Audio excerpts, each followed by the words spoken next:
আমি দাঁড়িয়ে রয়েছি ভেগিরপুল। এটির অবস্থান পলাশবাড়ী উপজেলার ফকিরহাট এবং আমলাগাছি বাজারের মাঝামাঝি।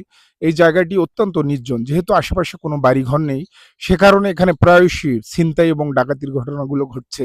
আপনারা সাধারণত এখানে সন্ধ্যার পর, বিশেষ করে এশার নামাজের পর ডাকাত চক্র তারা বিল থেকে এসে নির্জনতার কারণে তারা এখানকার অটোরিকশা, ভ্যান চালক অথবা মোটরসাইকেল আরোহী, সাইকেল আরোহীদের তারা পথ রোধ করে তাদেরকে মারধর করে তাদের মূল্যবান অটোরিকশা, ভ্যান অথবা সাইকেলগুলো এবং তাদের কাছে সঞ্চিত বা রক্ষিত যে নগদ ক্যাশ টাকাগুলো তারা নিয়ে যাচ্ছে, বা তাদের মোবাইলগুলো তারা ছিনতাই করে নিয়ে যাচ্ছে। আমি এক্ষেত্রে স্থানীয় প্রশাসন এবং পলাশবাড়ী উপজেলা প্রশাসনকে বলছি, আপনারা এই বিষয়ে একটু দৃষ্টিপাত করুন। কেননা যেহেতু এই জায়গাটি অত্যন্ত নির্জন, আপনারা রোস্টার বেসিস আপনাদের পুলিশ সদস্য বা গ্রাম পুলিশদের এখানে টহলের ব্যবস্থা করে দিবেন, যাতে এখানে কোনো ধরনের ডাকাতি অথবা ছিনতাইয়ের ঘটনাগুলো যাতে না ঘটে। আমি স্থানীয় প্রশাসনকে বলছি, আপনারা এখানে নজরদারি বাড়িয়ে দিন।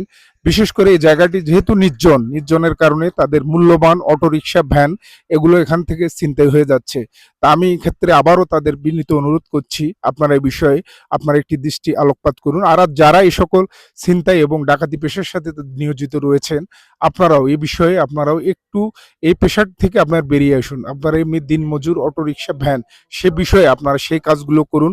কেননা এই ছিনতাই বা ডাকাতি এগুলো কোনো সম্মানের পেশা না। সারা পৃথিবীর মানুষ আপনাদেরকে ঘৃণা করে। আপনারা এই পেশা থেকে বেরিয়ে এসে অন্য পেশার সাথে সম্পৃক্ত হন। আর স্থানীয় প্রশাসন এবং পলাশবাড়ী উপজেলা প্রশাসন আপনারা এখানে একটু নজরদারি বৃদ্ধি করুন, যাতে এখানে ছিনতাই অথবা ডাকাতির মতো ঘটনাগুলো না ঘটে। আপনারা জনকল্যাণকর বিষয়গুলোর উপর গুরুত্ব আরোপ করুন। ধন্যবাদ।